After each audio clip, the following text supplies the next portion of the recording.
guess we... Sure. We'll get... I think this is it. Welcome everyone to the last talk of the quarter. And it's my pleasure and privilege today to introduce our speaker, Venkat Rao, who teaches at the English and Foreign Languages University, Hyderabad. He studied at Kakatiya University, Warangal, and at the University of Kent, Canterbury, UK. He did postdoctoral research at the University of Chicago, so he's no stranger to this campus. But also at the University of California, Berkeley, University of Washington, Seattle. He has won several awards, such as the Commonwealth Academic Staff Fellowship, Rockefeller Foundation Fellowship, Senior Fulbright Research Fellowship. In addition to books in English and Telugu, he has published several articles in national and international journals. His most recent publication is a translation of Ashish Nandi's The Intimate Enemy into Telugu. Earlier, he translated into English a Telugu intellectual autobiography called The Last Brahmin, 2007. He has co-edited Reflections on Literature, Criticism and Theory, and as well as U.R. Anantamurthy's Samskara, a critical reader. He has a full-length work on literary cultural criticism in Telugu entitled Samskritika Chanakyalu, 2005. His areas of interest include literary and cultural studies, image studies, comparative thought, translation, and Nemo cultures. Am I saying that correctly? Okay. He has designed several courses interfacing areas of culture, technology, and literacy. He taught in India and in the US. Please join me in welcoming Venkat Rao today. Thank you. Thank you. It's a pleasure to come back to Chicago. I was here several years ago in '93. I remember Professor Kim Marriott and Professor Nai. It was a wonderful time when I was here in '93. This room was full of wonderful luminaries who worked on India. Bani Kohn, Ron Inden, Ramanujan, and a whole galaxy of people. So it makes me feel very nostalgic about this place. In fact, I came here, and it was a very productive time when I was here last time. So when the invitation came, I said, certainly I would love to go to Foster Hall and share my interests with other people. I thank the center for inviting me for this talk. And what I'd like to do is basically share some of the things that I've been doing, sharing with people, with students, working with students, and working with other colleagues in India. In fact, when I came here in '93, I did a bit of work on the kind of developments that have taken place in post-war period, the period of decolonization and the rise of area studies, and the linkage between institutional and funding agencies and the kind of work that was going on. And I focused at that time on Chicago, and I did a bit of work on actually some of the members who were working on India during that time. Then I went back and then I started thinking about the kind of work that we need to do in the context in which, because I chose to remain in India and work in India. So I thought, what kind of work should be done? And in the mid-90s, I began to work on song cultures, local song cultures, basically. But these are also song cultures of a particular kind, which are connected with the local radical political movements of the left. And I was focusing on one particular singer, composer, and performer of the local area. That work actually propelled me to think more about the local cultures and the kind of work, the kind of practices, cultural practices that were locally available. This began to feed more and more into my own thought. But actually my teaching at the place where I was working, my teaching was largely connected with modernity, dealing with modernity, modernism, and European thought. So this kind of double action, as it were, while teaching this and then thinking about that, this propelled me to work more and more on what should we be teaching. Very fundamental questions this began to raise. What should we be teaching in the Indian context? What kind of research should we be doing? These began to actually preoccupy me throughout the 90s, and from 2000 onwards I began to think, and then it occurred to me that I think whatever the changes we bring in, the changes must start in the institutional level to start with at the university. university. The university research program should begin to change. So this we began to work, and then through a lot of all kinds of difficulties, we tried to push in new kinds of research areas. But these research areas also raised very fundamental questions. The questions are that when you begin to look at the Indian classroom, in fact, you begin to see that it's a radically heterogeneous classroom. The composition of class is very different. When you begin to pay close attention to the class, the students who come in and attend your classes, and then if you begin to know a little more about the students and their background, I don't mean the class background alone, but what I call the Jati background. If you begin to know what kind of Jati these students have come from, and you begin to see that each of the students, at least every student who is there in the class and the Jati to which the student belongs, that Jati has at least 1,000 years of cultural history. Every student, I could count on the students and then talk about the students and their cultural backgrounds, at least 1,000 years of cultural background. Okay, this student represents a much larger, powerful culture which is existing. Okay, so am I communicating to that student at all? What kind of research and what kind of teaching am I doing? That question began to emerge. When I teach modernism or modernity, what am I teaching here? In what way does it connect me to this particular kind of larger cultural history to which this student is an heir? These kind of questions began to emerge. And then what I've been trained in the field of literary studies and humanities in general, they began to appear as if these were some kind of hurdles I need to begin to think about. Though that shaped part of my own intellectual background, modern university, and then exposure to European thought. This has shaped part of my own intellectual background, but still that did not begin to answer the kind of questions that I started looking for. For example, this will tell you, this is for meditation, when we look at this kind of stuff.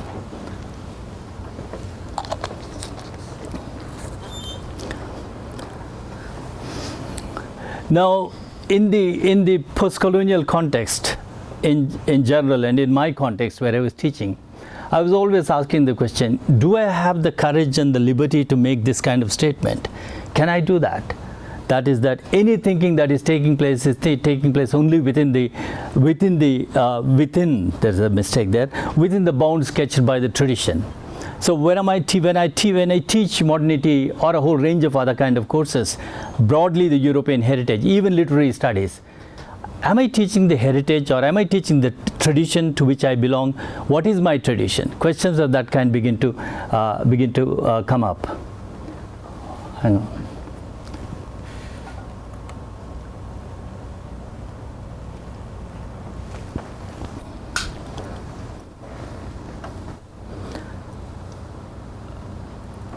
Who can claim these kind of things? Is it possible for me in my classroom context, given the kind of scenario that I just pointed out, the kind of students that I get, the kind of background to which these students belong, the kind of cultural heritage they represent, knowingly or unknowingly, okay? Is it possible for us, any of us, to make this kind of claim, make this kind of statement? It seemed to me that this is difficult. This only a European with a very solid, powerful background in the cultural heritage to which he or she belongs, they can make that kind of statement. The earlier statement was from Heidegger. This is from, many of you would recognize, this is from Benjamin. They are constantly involved, constantly engaging with their particular kind of heritage. Is it possible for the Indian student to even begin to think about that? The question of tradition does not arise at all. All kinds of other questions come into existence. But let me point out here, when I say tradition, I do not mean that there is something that is already out there as a certain kind of bank balance that can be drawn upon. Tradition is a task that needs to be defined. That's how these thinkers have taught us. The tradition is something that needs to be engaged with, a task that needs to be, a responsibility that needs to be committed to, and then something that has to be configured. It is not something out there which can be simply picked up as a piece of object that is out there as such. So more and more, my own kind of teaching and research situation began to push me to ask me this question. When I teach humanities broadly, who is the human that I'm dealing with in the field of humanities? Okay, what kind of object of research and what kind of teaching must go on in the context in which we are located? Okay, if traditionally humanities tends to actually deal with human creativity and human reflection, if that engages with that and talks about it, is it possible for us anymore, any longer, to deal with the creativity and reflection that is embedded, that is going on in the cultures and cultural practices that the students in my classroom represent? Is it possible for me to reconnect to that at all? What are the ways in which humanity should enable me to these kind of questions? So such questions began to actually preoccupy me more and more. Now, I think this involves a certain kind of risk as well. When I say that these humanities must be re-articulated, teaching of when I say humanities, I have largely at the back of my mind literature and philosophy. Not that other disciplines are not there, but I'm more inclined towards these two disciplines, and then I talk about these in the classes and in my research as well. So when I say that, I think we need to begin to think about our particular context and our cultural practices, but these need to be defined and reconfigured. They are not there out there for simple access as such. When we say that, then I think one needs to take a little bit of risk and then begin to pose a certain kind of hypothesis, as it were. Okay, how does one begin to define a culture? Are there any differences between one culture and the other cultures? In order to access these differences, in order to examine these differences, is it possible for us to at least take the risk and then postulate a certain kind of starting point? So my starting point here would be that cultural difference can be identified, can be explored on the basis of communication systems. There are different kind of communication systems, but most important ones are lithic and alithic. I tend to think that the Indian, this is a particular kind of claim I'm making. This needs to be justified on the basis of teaching and research, and that's precisely what is going on in my context. Alithic cultures are those cultures which do not take recourse to, for a very long period of time, do not take recourse to inscriptions or carvings and writings on stone, or writings on leaves, any kind of retention of memory externally by artificial means. This is something that is not done in the case of alithic cultures. But lithic cultures are those which actually inscribe, externalize their memories and retain their memories externally. So cultural memories can be understood or communicated or articulated by two different kind of means, communication means. One communication means is that of inscription. The other kind of communication means is non-inscriptional, or what I call embodied means by that is that your memories are largely embodied. These memories are articulated on the basis of a certain kind of performance, on the basis of a certain kind of recitation, on the basis of really showing really. That's what one begins to see. So in the Indian context, not just in the Indian context, but I think every culture, after having said that the cultural difference can be understood in terms of lithic and alithic kind of articulations, one should acknowledge that there is no culture which is simply monolithic or monomedial. All cultures are always multimedial. In other words, their cultures have images, cultures have texts of various kinds, cultures have also music, songs and storytelling. So cultures are always multimedial. Okay, but cultural memories in the Indian context, my argument is that Indian context, to a large extent, for a long period of time, they have actually inclined more towards alithic means. This does not mean that, I know that there are scholars who have written that if we put together pre-modern manuscripts together, the entire world's manuscripts are several hundreds of times less than Indian manuscripts. Indian manuscripts run into something like, according to one source, 30 million documents. Okay, so this is massive. In spite of that, there is an inclination towards the embodied mode of performance, embodied mode of articulation of memories that we begin to see in the Indian context. Okay, so at the same time, if we begin to notice pre-modern period, to a large extent, these embodied memories do not lend themselves towards to archives or externalized retention of memories. There are no signs of any kind of very powerfully established archives until the Mughal period. Earlier, probably they may be there, but we do not have histories of them in the Indian context. I am focusing largely on Sanskrit, but at the same time not non-Sanskritic local cultures as well. Local cultures do not have, as we know, any recognizable archives as such.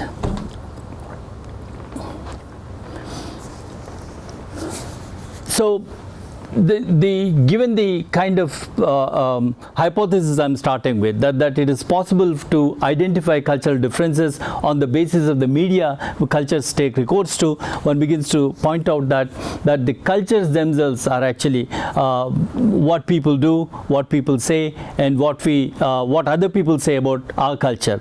Cultural discourse itself consists of really what we say about ourselves, what we do, and what others say about what we do. As I pointed out, that these different kinds of media of image, music, text pervade the cultures, and cultural memories are articulated by means of these kinds of different sources and different kind of media.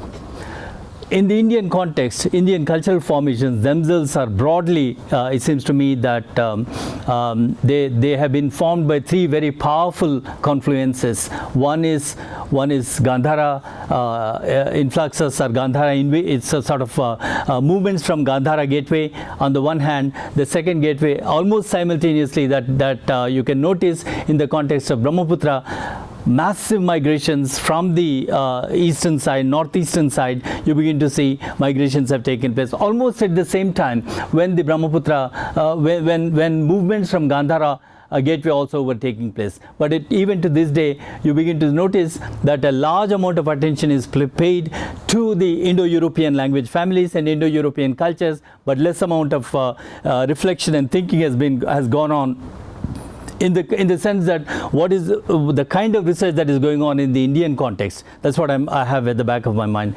On Brahmaputra gateway does not receive that much of attention because it is not Indo-European family. Indo-European family consists of European families also. European research has gone on in a powerful way, and that has pervaded. But the pervasion of the Brahmaputra, the Gandhara gateway pervasion of the migrations from Gandhara gateway that can be seen all over India, whereas Brahmaputra gateway pervasions can be seen only towards the northeast and certain part of eastern India. And then the third most important one is, of course, the Sangam gateway, through which influxes coming in and then moving out, that has taken place. If in order to understand study India in the local context, focusing attention on what the kind of students that we get, you begin to see that these major gateways are very important. Through these major gateways, cultural tectonic plates have been formed in the Indian context. This is something that needs to be kept at the back of our mind. What kind of things these gateways have done? These gateways have provided massive kind of cultural forms, extended kind of cultural forms over millennia. These have done, and these genres and the compositions that are still available, they can be also noticed.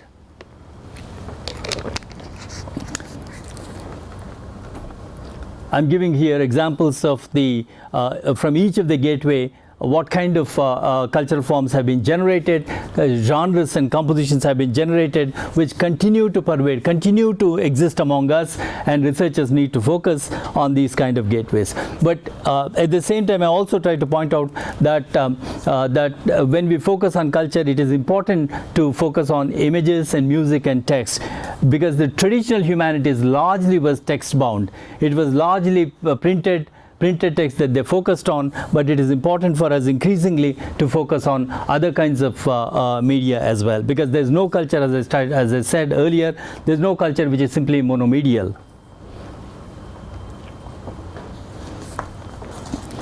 It is not just the Sanskritic traditions that pervaded India in unforeseeable ways, in powerful ways. Almost all the major Indian languages, as we know, are deeply marked by Sanskrit language, but there are other kinds of cultural formations that are still very much there. These are the kind of cultural tectonic plates. These continue to survive and then assert themselves in the Indian context.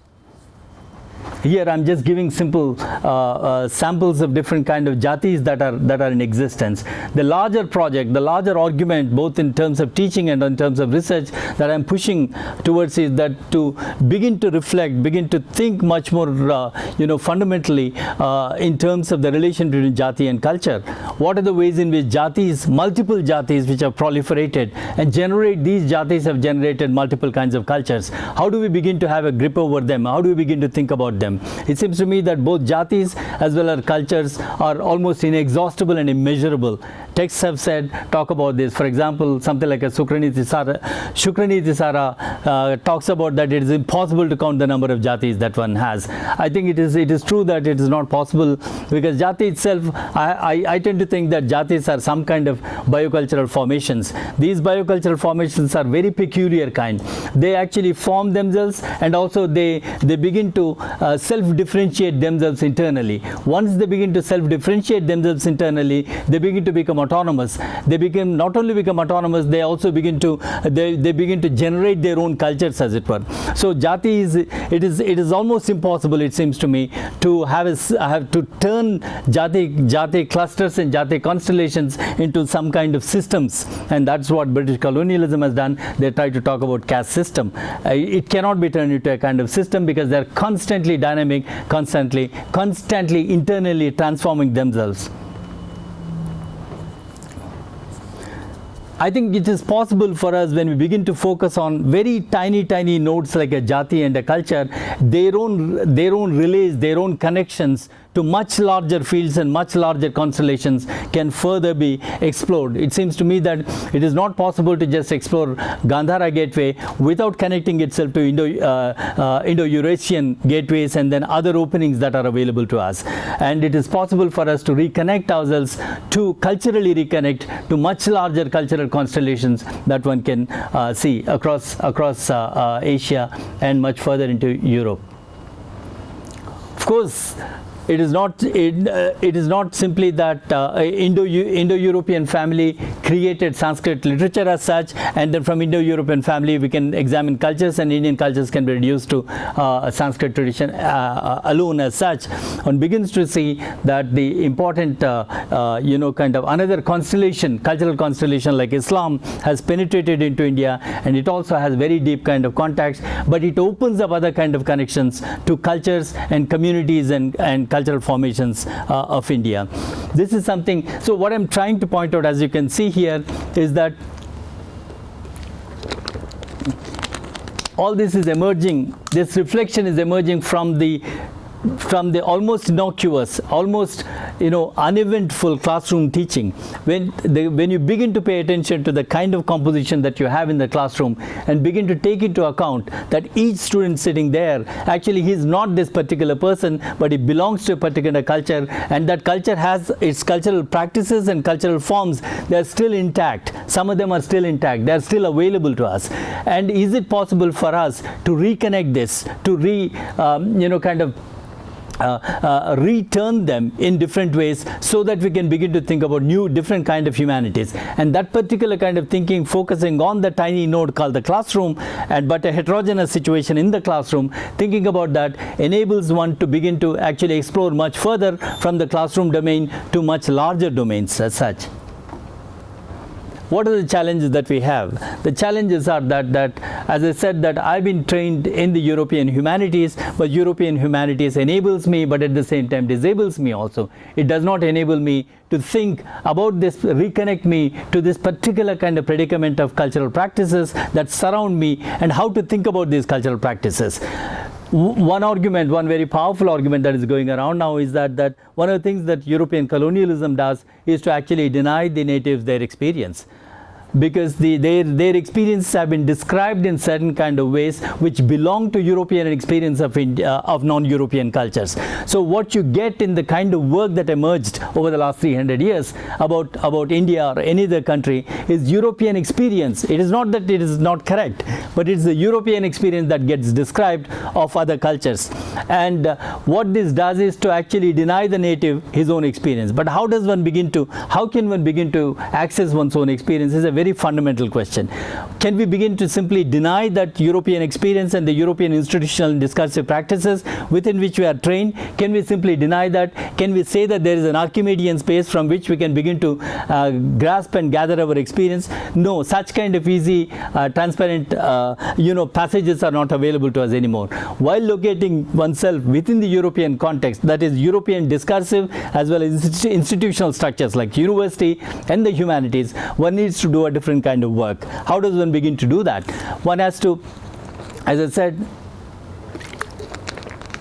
at the very beginning, I began with the idea that the luxury with which somebody like Heidegger can engage with his tradition is a luxury that is not available to post-colonial all that easily, because we do not even put on the table that there is a need to think about something called the tradition. Not that tradition is, as I said very clearly earlier, not that tradition is out there as a certain kind of monolith which can be simply taken, absorbed as such.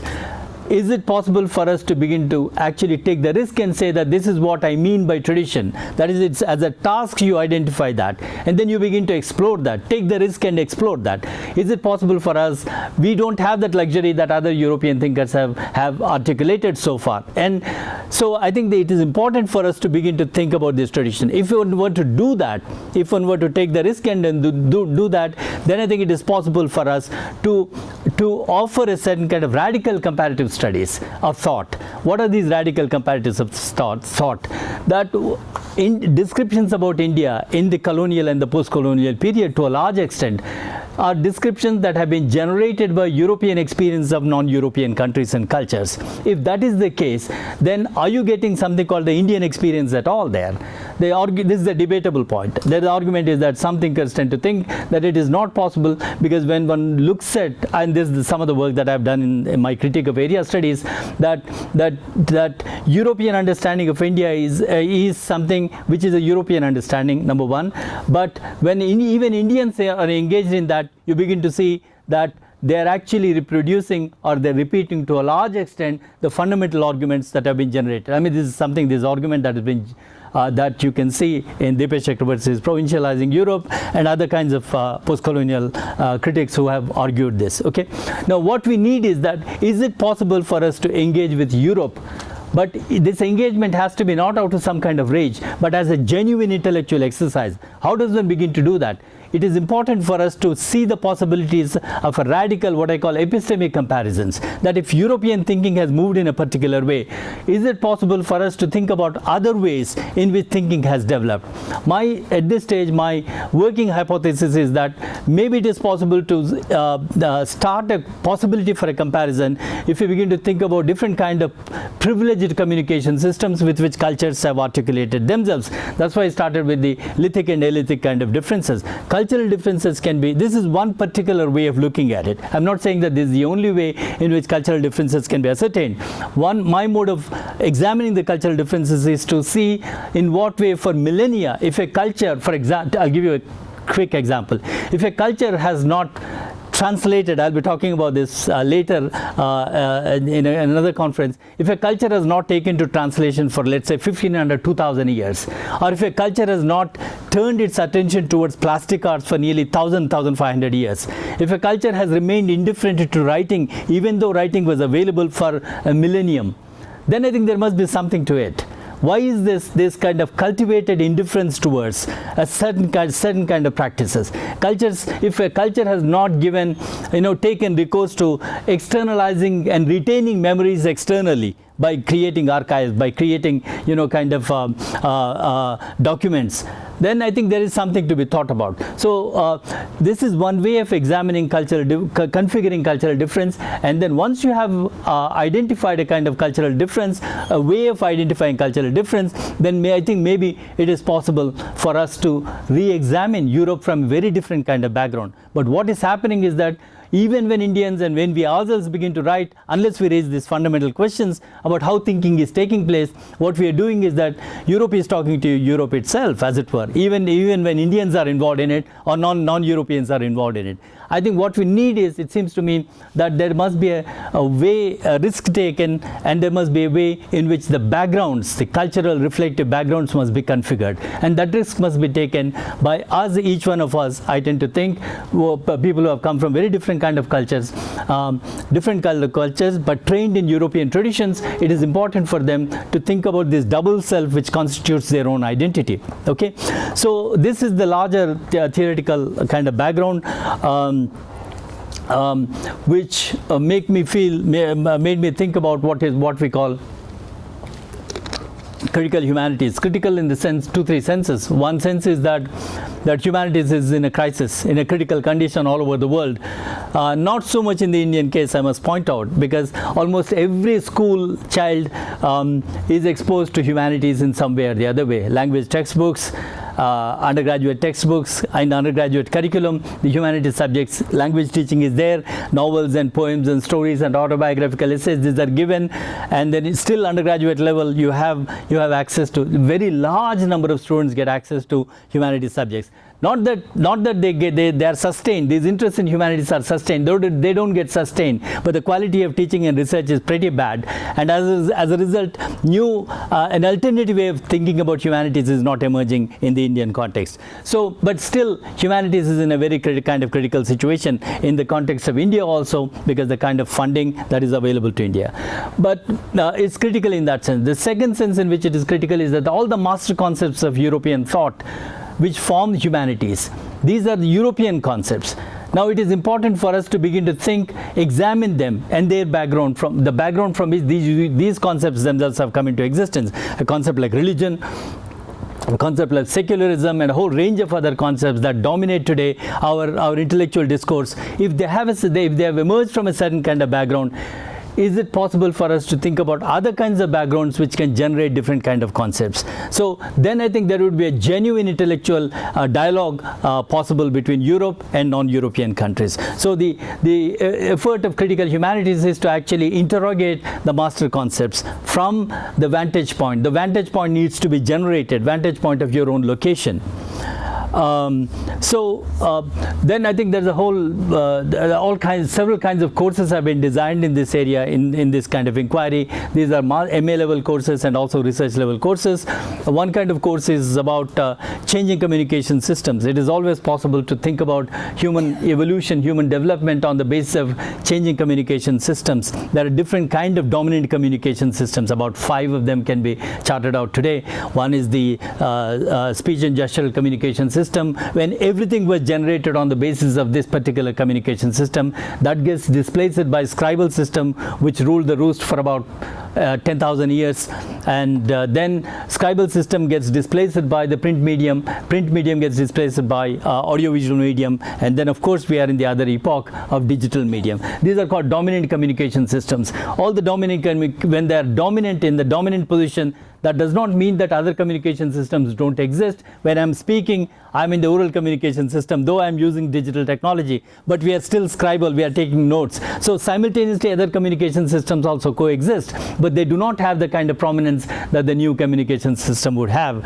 So the creativity and critical reflection takes place in each epoch through the dominant communication system that is prevalent. So the course is designed on that, so that the students can get alert to this way of thinking across different kinds of communication systems. And then more important kind of project is some researches are going on, students are working on some of these projects. If I get time, I'll try and then show some samples.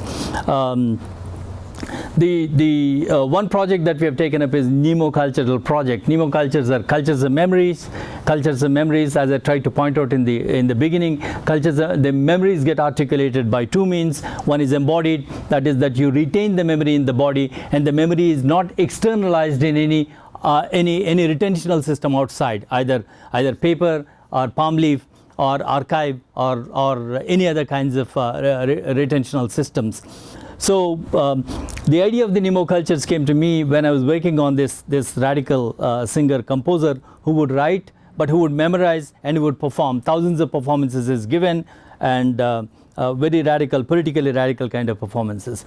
So the idea here is to actually generate a certain kind of space for from the Indian context to think about not just the particular cultures to which the students belong, but also engage with the larger, very important kind of foundations of humanistic thought, which is European. Okay, and as one can imagine, and I do believe that, and I give talks about this wherever I go in the Indian context, that it is not necessary that all the universities in India should teach the same kind of courses as they are doing now. Everybody teaches postmodernism. Everybody teaches certain guy, Michel Foucault. I said that it is important for us to think about different kind of cultural clusters that have been formed in the Indian context.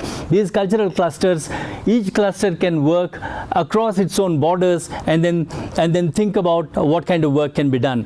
Here, what I have in the mind, at the back of my mind, is that each region has different set of universities, and these different set of universities actually are surrounded by different kind, are located in different kind of cultures, radically different kind of cultures. It is important for these universities increasingly to develop abilities to think about the local cultures, and then share across other universities and reconnect themselves to other universities.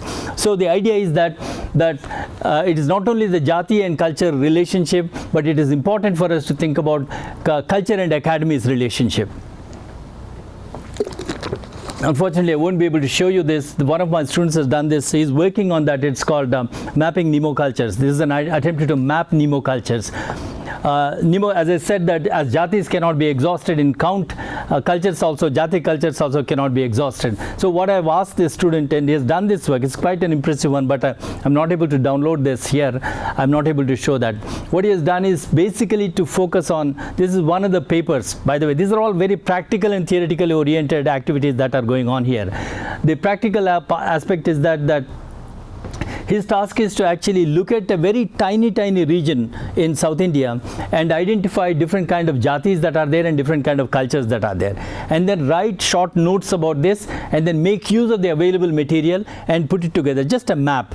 And this map also, there are various levels at which this map functions. One level is that it gives basic information that is already available.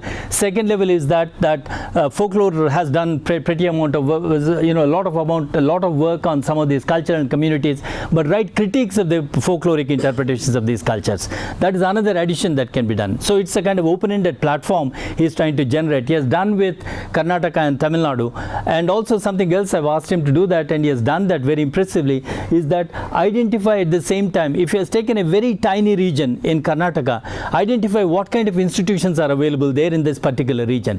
Now, if there was a will, as it were, it is possible for us to connect these institutional structures and these communities, lively communities which are still there, and then something else can be done in that particular region. So there is a project that is going on. It's called Lively Archives Project. I must thank Kaushik, because the term lively is something that I heard several years ago from him, and then I thought that this is going to work here in a wonderful way. I think you will see more productive way of articulating this.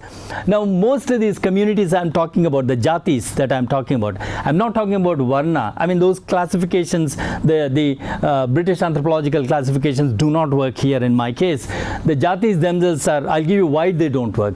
There is a Jati called Madiga, some of you may be familiar. This is called scheduled caste community. The term scheduled caste, like Dalit, makes no sense to me, like Hindu. These terms do not make sense, because these are aggregative terms which have neither historical depth nor reflective depth in the Indian cultural context.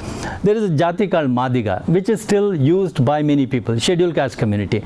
In the region from where I come, there are about 56 different variations in that particular Jati. 56 different kind of Jatis are there. There's nothing like subcaste and subjati. There's nothing like that. This is something that has come from a different kind of experience. Nobody treats another Jati as a subjati.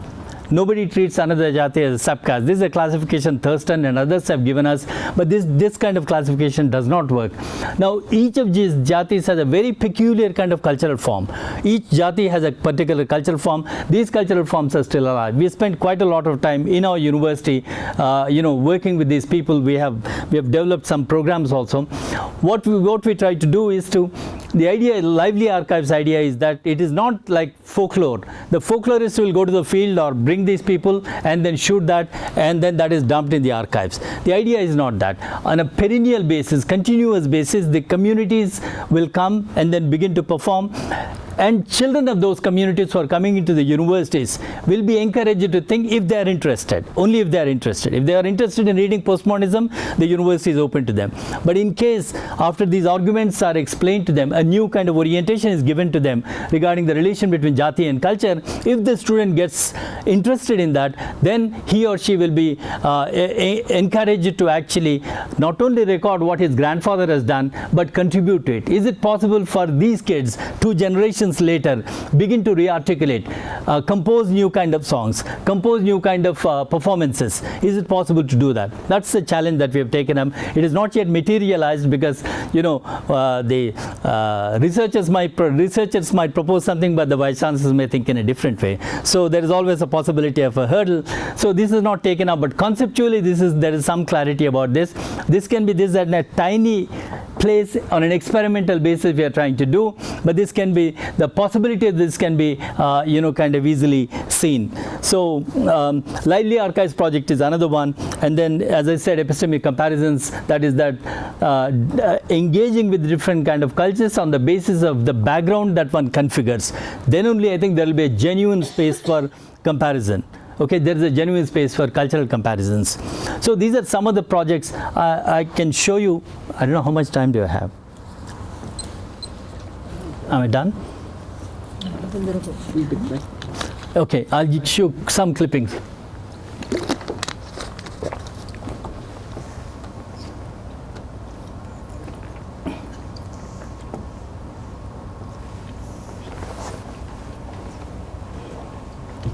One clipping I'll show you from the live, something like what will go into the Lively Archives.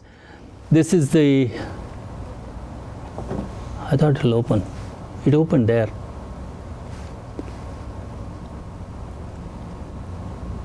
Oh yeah, it'll open this.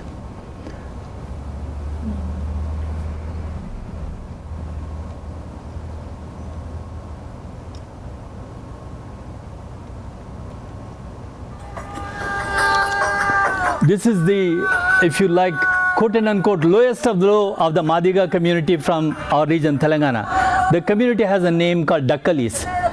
Now they have a palm leaf culture. They actually write on palm leaves, very strangely. The old man was carrying the palm leaves, if you had noticed earlier, but they use these pots. This is the paintings are done by a different community. The relation between these two communities is very intricate.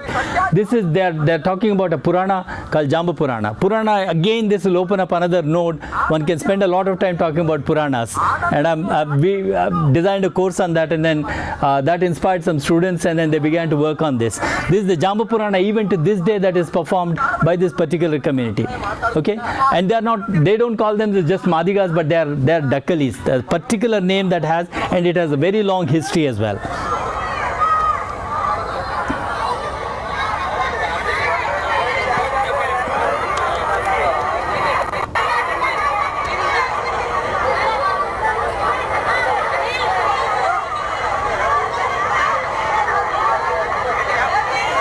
I want to show just another sample of another project, and then I'll stop. This is a project, this is an ongoing project, and this is a project about this is again the example that I was giving about the classroom. This is a very important project for me, because there was a class I was teaching, and this class consisted of about 15 students, and half of them were from Central Asian republics of different countries again, and 3 of them were from Gulf, Yemen actually, yeah, Islamic countries, and 2 from Indonesia, and 3 from India. This is the classroom. And what is common to this classroom? It's impossible to think what is common to classroom, unless I'm going to teach them Wordsworth or something and then say that this is common to everybody. I began to think about that. I was also doing some work on, at the time, on the relation between culture and technology. So the idea was to give them something about multimedia, the concept of multimedia. But at the same time, what is the common topic to them? Then it occurred to me that why not talk about Panchatantra, which is a common topic. When I went to the class and talked about Panchatantra, all the Indian students said, we know this. And the next day I went to the class, and obviously I said Kalila Bag Dimna. Then all the Arabic students said, yes, we know what this is. Then the course began then. Actually very interesting kind of work emerged, that each of the Central Asian students began to get involved in that. They knew what the other names were. The way Panchatantra traveled for about 1500 years from 6th century till even to this day, the way it traveled across the entire globe and the various names it acquired, what happened to Panchatantra in its transformation and transmission, all these become extremely important for us. And then, but within a semester's time, this is an MA course for 13 weeks. Within a semester's time, these students divided themselves into image, music, text groups. They put together the material, and computing facility was not that available, not that easily available in 2002. This project was done in 2002, but it's growing now. That they put together the images and music and text from various sources, and they made this. This is something that they have done. The design is theirs. This is an old design. What they did was they got together a whole lot of material from very different kind of sources. Okay, Arabic, Persian, and Telugu, Indian, Sanskrit, and all kinds of sources. Images. Probably you may know that Panchatantra traveled on cigarette butts as well. Yeah, there was a design of Panchatantra on cigarette packets. Glass windows, images had Panchatantra. Bed sheets had images of Panchatantra. So they were required to actually gather images of different kinds. They wrote to all kinds of people and gathered fascinating amount of material, and they put it together. I don't have much time to show you this, but this is the idea was it's a collaborative project. I also got involved in that. The one page I wrote, the rest of the work that they have done. So each one had to do some bit of the work. The way the Panchatantra transformed itself in its travels. A lot of this gives an opportunity for the teacher also to learn. I never knew that Tolstoy on his farmhouse had a school for the peasants. And the book that he composed was actually consisted of large number of texts, tales from Panchatantra. So this Kazakhstan student found out and then translated some of the stuff. The most interesting thing was that the Yemeni students were sent to the Osmania University Library, which is one of the glorious libraries of our region, unfortunately being destroyed most of the time now.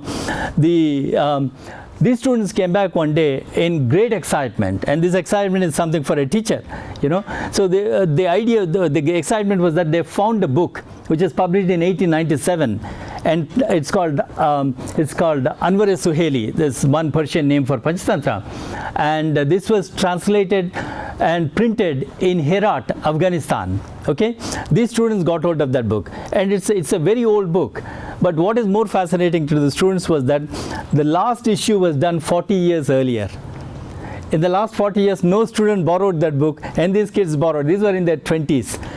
They said that nobody borrowed it in the last 40 years.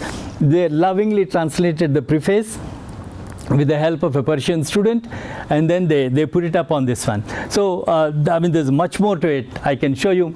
There are some other projects that the students have done.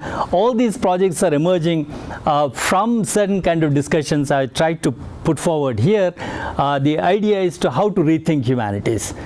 How to, from the local context. But at the same time, when I say local, I do not mean, you might have noticed by now, local does not mean some autonomous, isolated node that is out there, uncaring or ignorant about what is going on in the world. No, that particular node is available to us by means of the university discourses and institutional structures.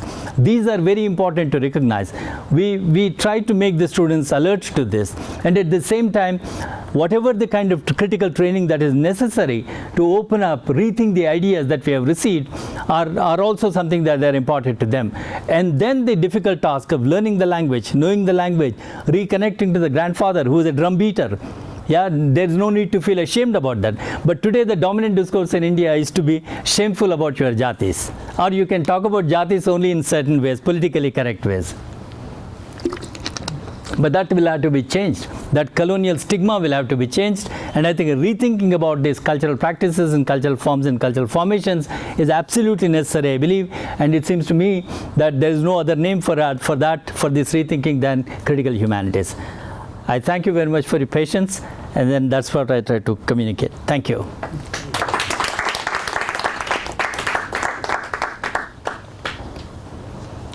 So the floor is open for questions, comments, responses. Sure.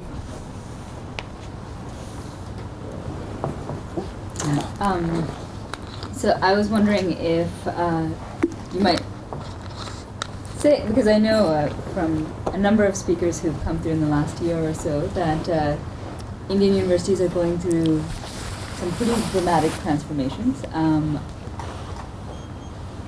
And I heard initially a great deal of excitement, then a great deal of skepticism about the way in which central universities are being set up, about the way in which curricula are changing. And I was wondering, I mean, since this seems to directly engage with some of those transformations, if you could say a little bit more about your project in relation to, to some of those changes. Yeah. Thank you. I should have made it clear at the very beginning that I teach at a very elite university, and which is no longer elite now. It's changing its face, as it were. What I mean by elite is that, I mean, conventionally understood notion is that only well-to-do people or affluent people, affordable people can come. That scene is changing now. The composition of the university has radically changed in the last 7 years, okay? But it still remains a certain kind of eliteness I would like to retain and I would like to fight for as much as possible. What do I mean by that? It gives us an opportunity. This is one of the very few universities in India which allow teachers to design courses each semester, the kind of courses they want to teach. They need to justify why they want to do these courses. This bit of privilege is available to me in the university, and this is something that we would like to retain. Okay, that allows me to design certain kind of courses, but with a certain idea, what to do, what kind of courses are necessary, what kind of teaching is necessary. So in the larger university context, I think there are, I know I'm still skeptical about the future of this kind of project, because now the university, the UGC is trying to actually set up a common core curriculum as such. In the humanities, we will try and then resist it, but I think that may come. In the technology and other areas, that common core curriculum is now more or less it is there. And then the credit transfer is another kind of thing that is coming up now. So whether somebody will give credits to a course like this or not is still a problem. But at this stage, I think we are able to justify something, the kind of thinking that is going on. It actually involves both my own research on the one hand, but also the new researches that are likely to emerge. And they are slowly beginning to emerge now. So this is something that we can point out, we can discuss with the vice chancellors. And so far we had difficulties. I'm not saying that it's a smooth path. In the last 20 years I've had a lot of difficulties with various kinds of, at various committee levels, but there was also some support here and there. And one of the good things is that people ignore you. That's a good thing. So that you can do your own work. And then I received that bounty as well. Yeah. So it does engage with this kind of what is going on in the context. At various places I do talk, and there are people who are interested in this kind of work. And we want to point out that I think this is not just folklore as such. We are not doing folklore. We are doing something very different, because we are engaging with central concepts of humanities studies, really, humanities research. Yeah. But you see this as a portable model. You could take this model to exactly. Other universities, other central universities, or just other? Anyone can do that. Anyone. The idea of lively projects is not just the university thing. Lively projects are the dream is that these lively projects will be managed by the communities themselves, but they will be attached to an academic institution, could be a technology college in some small place. So my excitement is about actually when I talked about this to in the small colleges and universities in Northeast, there's quite a lot of response, and I work with some Northeastern students. So that actually it provides us a much more challenging possibilities, really. Yeah.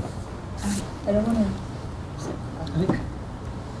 So I didn't want to monopolize the conversation, but I wanted to ask you to say a little bit more about the transformation of universities, as you said, in the last 7 years, where the composition of the student body has changed. It's changing. Yeah, it's changing. It is likely to change more. And so, what do you see happening? And again, how do these kinds of projects address those changes in transformation? I think there are a lot of difficulties. For example, in my own university, a large number of students from disadvantaged sections, they come to learn English. And you don't come to a postgraduate center to learn English. You might have had already language training. So there's a misperception of this. And as a result, we don't get students for these kind of, very few students come to these kind of courses. And then I have, in the last 5 years, maybe 2-3 students who paid attention to that. But at the same time, they want to learn English and they want to go somewhere else. That, in other words, the student's desire is also at stake here. And so there is a kind of social imaginary that has been created, and there are difficulties to, in trying to change that. Okay, so we get students, and our colleges, we have cafeteria system. So it is not that there is a common core curriculum that you teach. So a student who opts for your course can take up your course. So I like working with small groups of students so that you can have face-to-face connection. This semester we had a wonderful turnout from the students. They worked on, one of the projects was Mahabharata. Actually, the dream is to develop digital Mahabharata, making use of hundreds and hundreds of thousands of Mahabharata versions that are available, in different jatis and communities. Try and then see whether we can develop a platform to anybody can plug in from any corner and make a contribution from that particular corner, right? So this time we had that. Students were looking at Sarala Mahabharata and Bhasa Mahabharata, and then Devadatta Patnayak's Mahabharata, Amar Chitrakatha, and there's different kind of versions of the Mahabharata they were looking at. Okay, so this is a small, tiny project to start with. These are MA students, and they will graduate to do a PhD if they're interested. Like this student who is mapping Nemo cultures, he's a bright kid, and then he did his MA courses, and now he's going on to do a PhD. Yeah. So this is one of the papers he did. I wish I could show that. It's a very good project actually, and then that's available. Hopefully at some point you'll put it up on the net, and then that can be made accessible to others as well. Yeah. So there are difficulties. Yes, there are difficulties, but well, optimism of the will and pessimism of the intellect. So yes. Could you give some examples of what comes in the Brahmaputra gateway? All right, Brahmaputra Gateway, I'm thinking about the, kind of various migrations over millennia that have taken place from South China, from Burma, from Indonesia, and they moved into India, various places like Naga communities, for example, Mizo communities, Ahom communities, right? These various communities that have moved in at various phases, almost parallelly happening along with the migrations that have taken place via Gandhara Gateway. The Great Gateway has no doubt been open to people, but what cultural, literary phenomena have come out? Well, I think those people.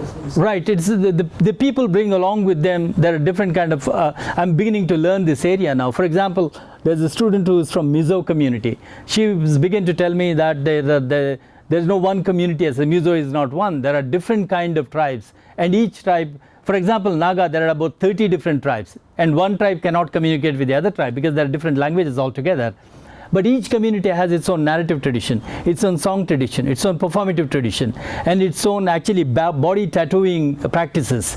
Now these are all very important ones, and students should be made to think about these as living practices. But the case with Northeast is very difficult, extremely difficult, because 100 years or less than 100 years of Christianity has covered up the past memories, right? These are more or less sort of these are fading away. So I usually sit with the students and talk to them about this, that we are not talking anything against Christianity, but cultural memories of 3,000 years and cultural memory of 100 years. You need to begin to think about the relation between these two things, and these are very difficult kind of challenges. One student actually at one point, the tension was so much that she gave up and then went away and became a school teacher. Right, so there are a lot of difficulties in this, but the area is a very fascinating area, and a lot more work can be done. Among the Naga, there's one student who wanted to work on Naga narrative practice and narrative traditions. Yeah, he's beginning slowly to look at the translation of the early colonial masters. Yeah, the kind of translations of the stories that they have done, and he himself is setting out to do some translations. So Mizos, Nagas, and Manipur is another interesting kind of case. Manipur, the story is that Manipur Mahabharata is there. It is the Babruwahana story. But in the last 20-30 years, nobody is being allowed to talk about Babruwahana, local nationalism. In fact, this student, Manipuri student, who came to work with me on the Mahabharata, I encouraged him to work on the Manipuri Babruwahana story. he went back, and his father, who was a senior Sahitya Academy writer, he said that he too can't get access to that. If you begin to talk about Mahabharata, then I think people look down upon you and people suspect you. So there's a new memory, national memory, that is emerging now. But against all these odds, it is important to think about thousands of years of memories. Those layers of memories, those tectonic plates need to be touched, really. So this is an ambitious project, and I don't think I'll be successful. Yeah. You've described your own interests as being primarily literary and philosophical, but I'm wondering if you've thought about taking these biocultural formations as you described them. Do you imagine that this could be played out in a similar way, using history, political science, even economics? And has anybody been experimenting with those different? Right. I think we have quite a bit of material that is available. Folklore does some kind of work making use of the disciplinary categories that are already available. Historical studies are difficult because there's no material that is available. What is available to you is song performance largely, right? That is what is available. This chap was trying to do, with I think David Hardiman, who was trying to do this work on the Banjara community. And the historical material goes back to about 50, 100 years, that's all. Not much of historical material. There are no archives. That's why these I call Nemo cultures of memory, who move on, and then whatever their memory is, it is bodily articulated.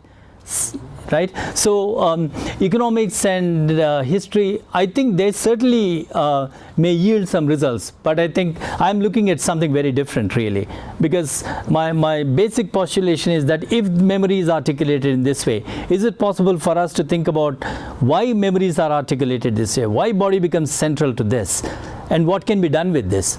I have done a little bit of work with regard to Sanskrit, this one.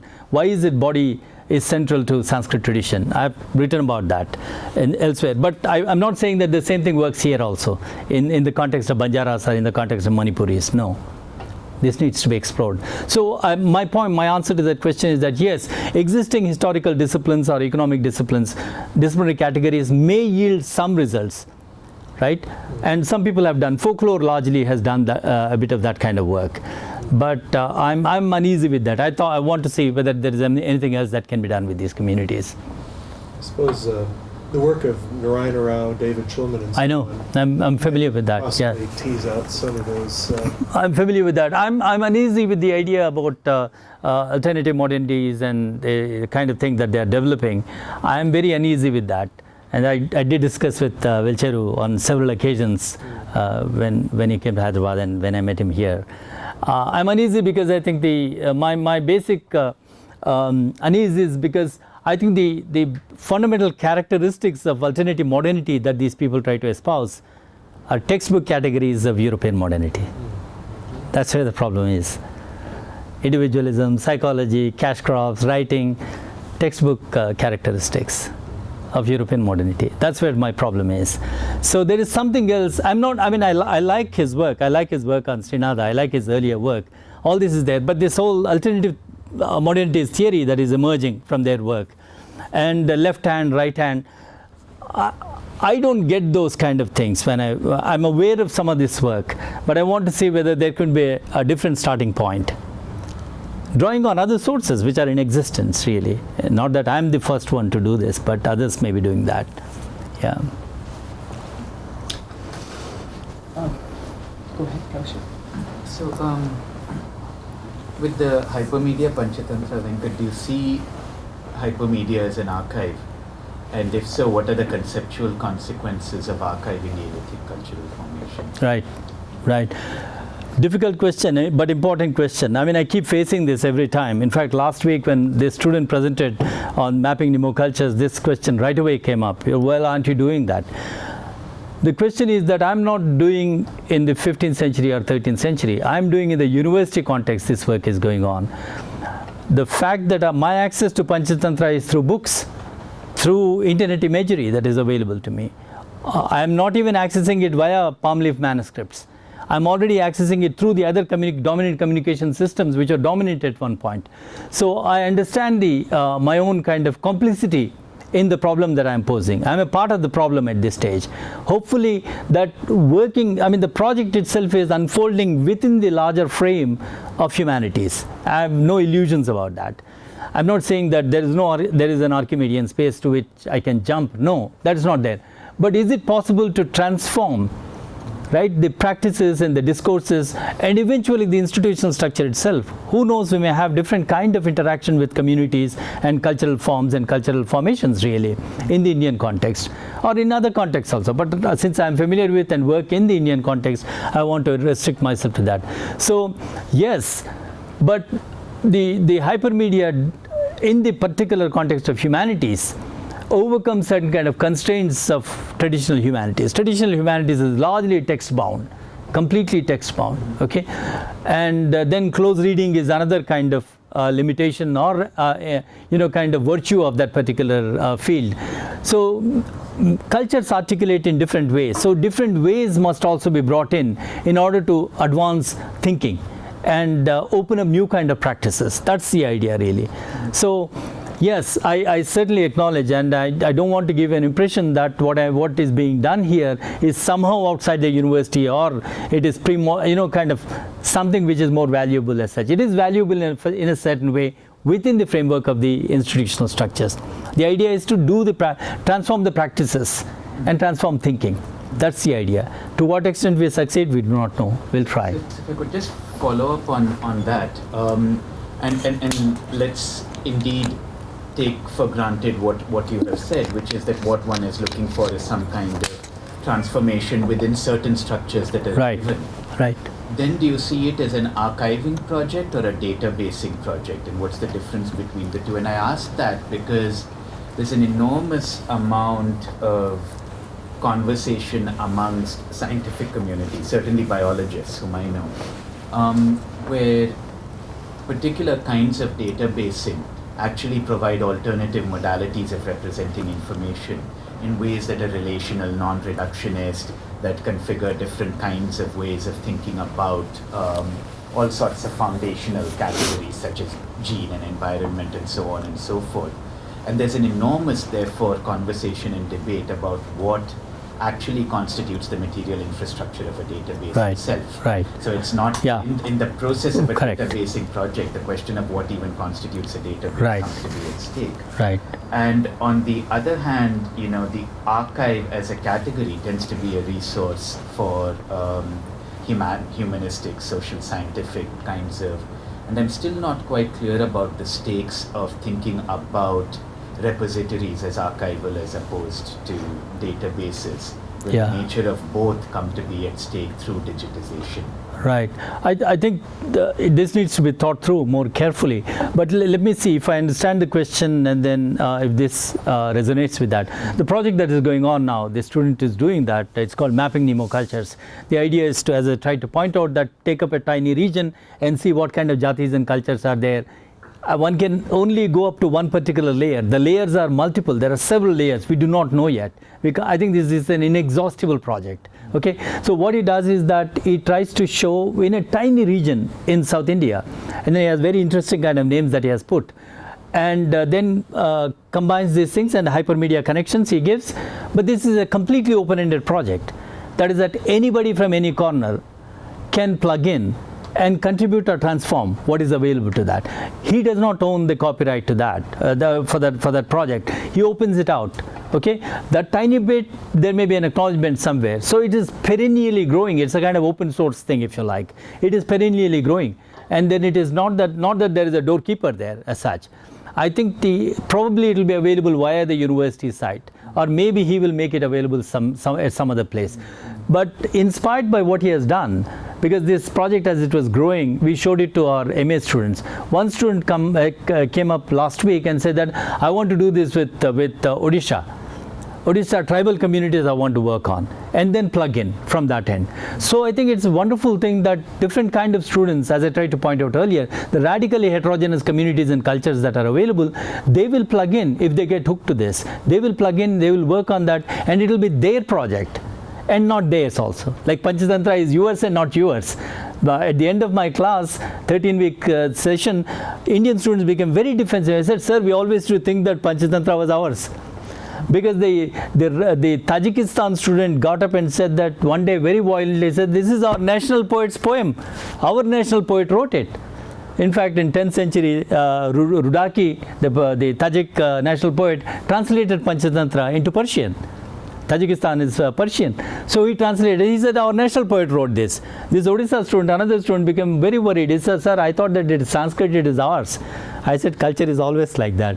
You know, people can take it up and then changes take place. And we worked on that. Panchatantra is another fascinating project. We worked on that and then something came out. So I think the answer to your question is maybe database, if I understand you, and an open-ended database. It's a platform into which anybody can plug in, contribute to. It will grow that way, I think. Yeah, and not archive, because that's the problem with folkloristics. Ford Foundation invested huge amount of money. They are completely unusable in most of the places. The folklore projects are lakhs and lakhs of rupees have been spent. They will not allow you to touch them. They will not open the door. The folklorists who gathered this material, they themselves will not be able to get back to them. I know the stories. I tapped many doors and none of the doors got opened really for some of the projects that we have. They all were friends, by the way. So, but it doesn't work. So this is, I think, maybe database. I don't know whether that is the way to go about, but I think it's database. But I'm a little kind of, from the life sciences, I mean, you know, I've been learning from your work, is that was a debate at one point. I mean, who owns the database really? You know, is it still proprietorial? And stakes are very high. Whereas this is a university open-ended project. That's the idea. So I think it must emerge from here. Right, different cultures come to the classroom. Let's open up. Suppose, I mean, I'd love to have these kind of very diverse kind of students from Central Asia and other places in the class, so that different openings can be made. That's the idea here. Yeah.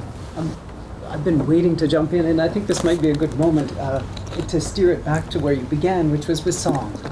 And there's a fantastic documentary that I can give you the reference to later called Whose Song Is It? Right. It's set in the Balkans, and it's oh, yes. I don't know if you've heard about this, but my question has to do with this interest you have in or the relationship between multimedial sort of forms of representation or objects of study and scholarship, and this project of Nemo Cultural Lively Archives. Because I'm remembering, as you were talking, I was remembering, sort of thinking about your talk in relation to an article that I read that you wrote, a chapter for an edited volume on Gadar. That's right. That's what I was referenced right. in your talk. I didn't name him, but it came from there. Yes. And I remember reading that chapter and thinking how, at different moments in the chapter, sort of that embodied sort of right. Nemo cultural right. set of qualities that you're after sort of come into focus, but then they sort of drop out and they're absent, and the text takes over, and convention right. takes over, and the structure takes over, and they right. come back a little bit, and then they're gone. And right. and throughout this, sometimes we hear the music, and sometimes we don't. Sometimes it's just textual convention, and right. you know, at the one point you reach for Derrida to think with, and right. interpret Gadar and his wider social significance and cultural right. significance to Telangana. Right. So I'm wondering if the part of the project of mapping Nemo cultures is to discover or revive or bring into relief other concepts. I'm wondering about how that can be represented in scholarship. So if you were to rewrite, say, a chapter like that, which I really liked, it's right. not a right. criticism, but just no. What kinds of, do you think there are categories that you would want to bring that exist that could be textualized or inscribed in a conventional sort of book form, which is sort of still the convention in humanities, even with the digital transmission, right. that would stay closer? Right. Well, I think absolutely important. To the Sorry. ethic. Yeah. Thank you for asking this question. This, like his question, I think this is something that we struggle through constantly, right? For about 8 years now, I've been struggling with this idea. So, thesis doesn't allow. I think there's something to do with very institutional practice. Writing a thesis does not allow you because it's text-based.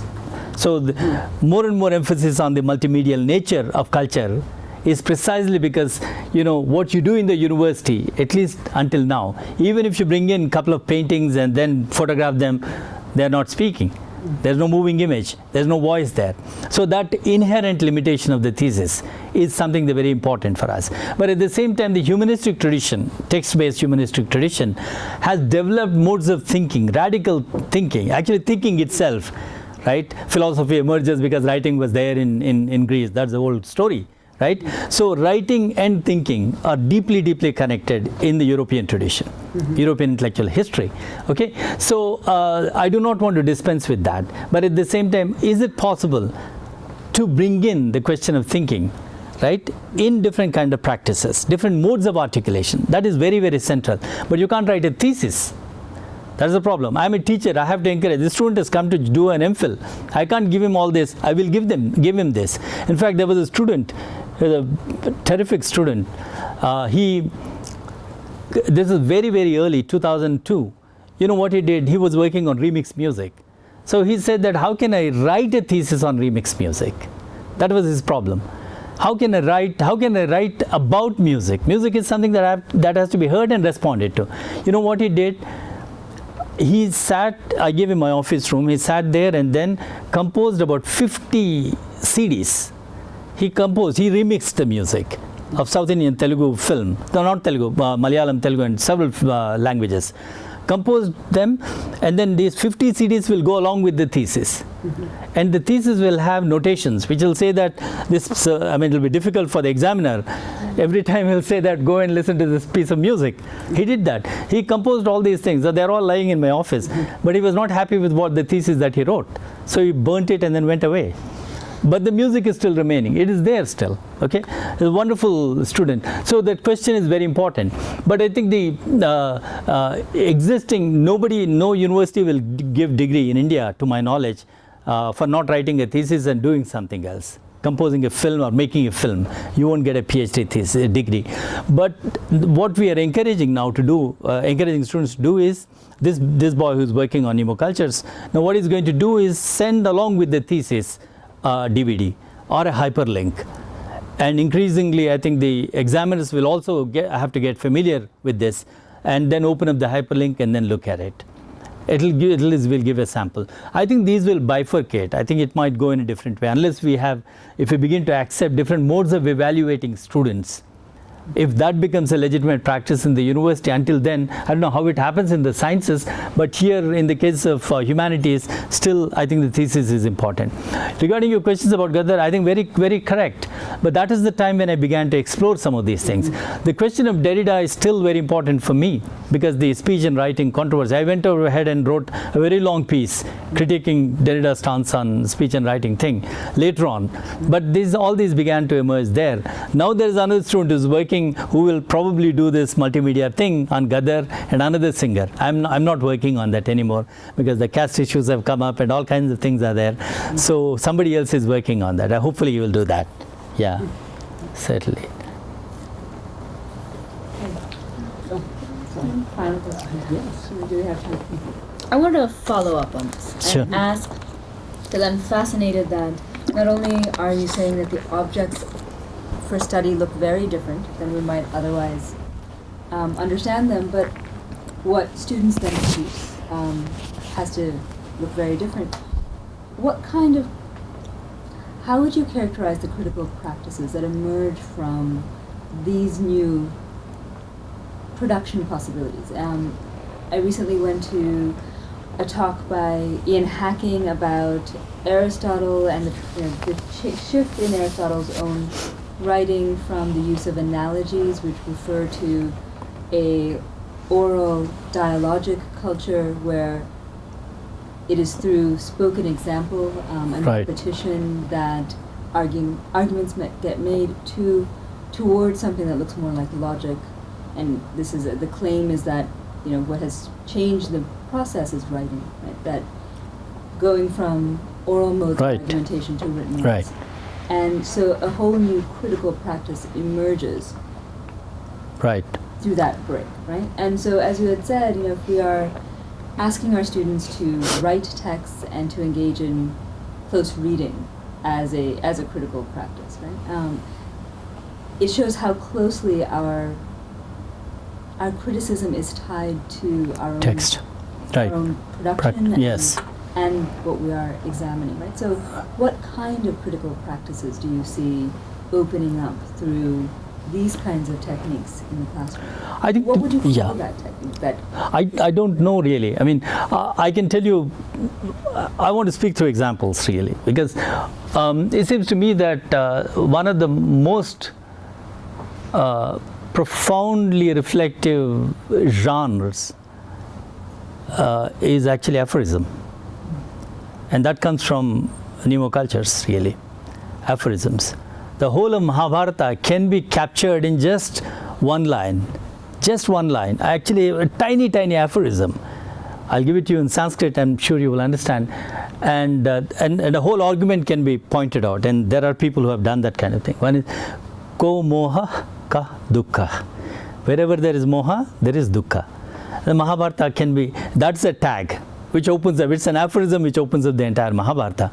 Why am I saying this? If you look at the analysis of somebody like Abhinavagupta or Anandavardhana, they are actually basing their argument on that. Shankara also picks up that at some point. So it seems to me that it is not necessary that profoundly important reflective thoughts need to have a certain kind of genre of articulation, writing, right? They can also happen that way. Why am I saying that? It seems to me that through allusions, through juxtapositions, through allusions, through kind of ellipses, provocation of thought can be much more, I think, powerfully brought forth really. So it is always possible. Remember Benjamin's argument. Benjamin says that he dreamt of writing a book which is full of quotations, and these quotations will rob the readers of their convictions. Right? Quotations will work that way. So allusions will work that way. Ellipsis, allusion, right? And aphorisms. These could be different strategies of critical practice. And allusions can be on the basis of visuals also. Juxtapose different kind of visuals and then write required kind of provocative aphorism. So I think we need to learn to create aphorisms, probably new aphorisms. That may be a dream, yeah, that may be possible. Such kind of writing may emerge really. Then I think you will distance yourself from the hermeneutically based, with its cultural baggage, with its philosophical baggage, such kind of practices. I think there may be other kind of possibilities. Yeah.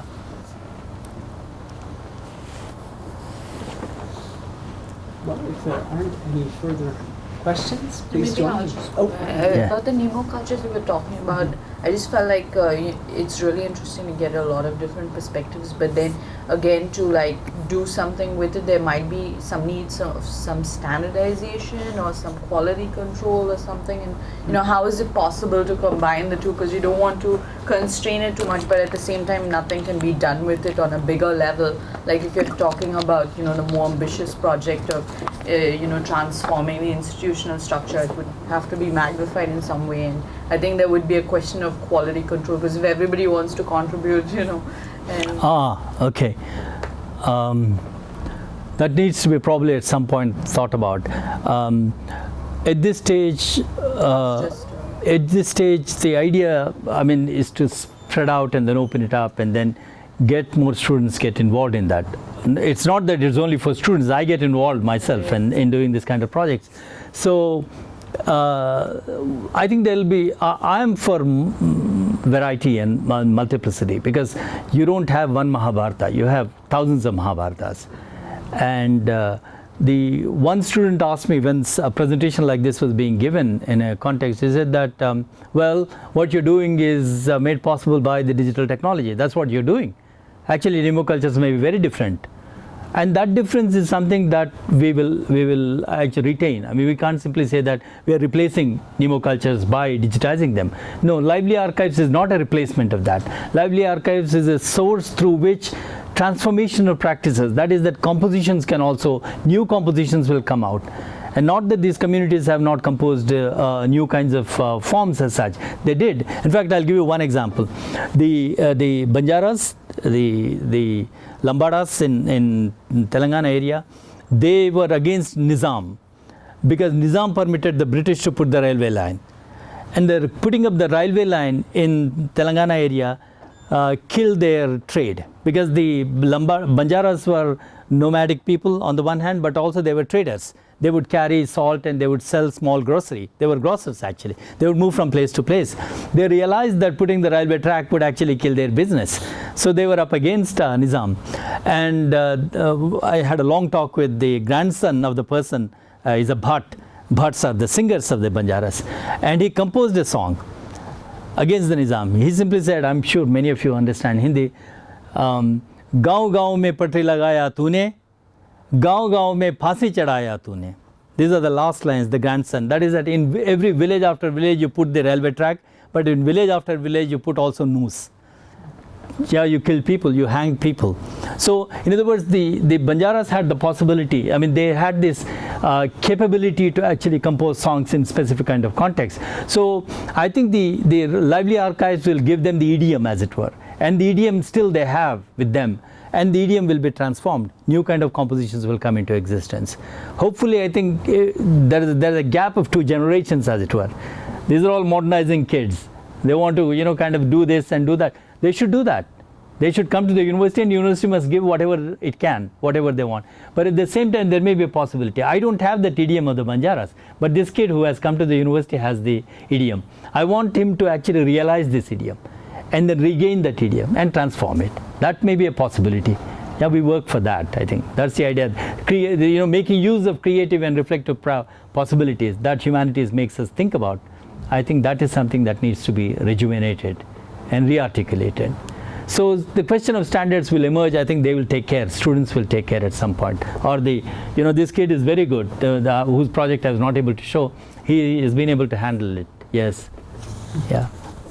Also, I'll just quickly ask Sure. the other question is that, I think part of your presentation was also talking about the transformation of the institutional structure and like how all the scholars are mostly doing it from a European tradition and things like that. We all, yes. Yeah, and so I would be interested to see how this particular, like say for example the Nemo project, how would it translate not just to the Indian university but then also Oh, onto yes. the Yes. because I feel like that connection is Absolutely. also like it's not just a problem that's just confined to the university, but it may be just a bigger structural problem of power and like so those type of things. So it seems like it's much bigger than that, and is it even possible at this point? Yes, actually, if you soon those slides I didn't talk much about. Actually, in the the Eurasian constellation, I showed several slides. The Gandhara gateway will open up towards these various song cultural forms and song cultural traditions.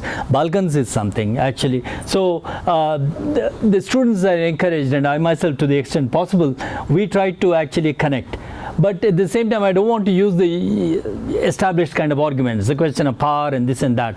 I think it needs to, certain practices must be done from below, as it were. Quietly, this looks like innocuous classroom practice, but it has other kind of possibility. I don't want to spell them out right away. If they are there, they are there. But this is something that is going on, and that is not the standard and mainstream thing, right? I think that way, subterraneanly, I think these practices must go on. Instead of announcing them and declaring them, I don't want to use the term transforming the university also, really. I'll try to use less and less of that, right? The practices must come from, every day, as it were, everyday lives. And they will probably, given the fact that more and more students are coming from various parts of the world into your classroom, is it possible for me to articulate? The classroom is heterogeneous. Indian classroom itself is heterogeneous. My Panchatantra classroom was a wonderful opportunity for me to think and then see other possibilities. I thought about Eurasia when I saw these kids, right? And so I think there are larger possibilities, really. Yes. Yeah, maybe a different kind of globalization. Maybe Silk Route will have to be rethought more carefully. Yes. Well, let's continue the discussion over libations. Please join me. Thank you. Thank you.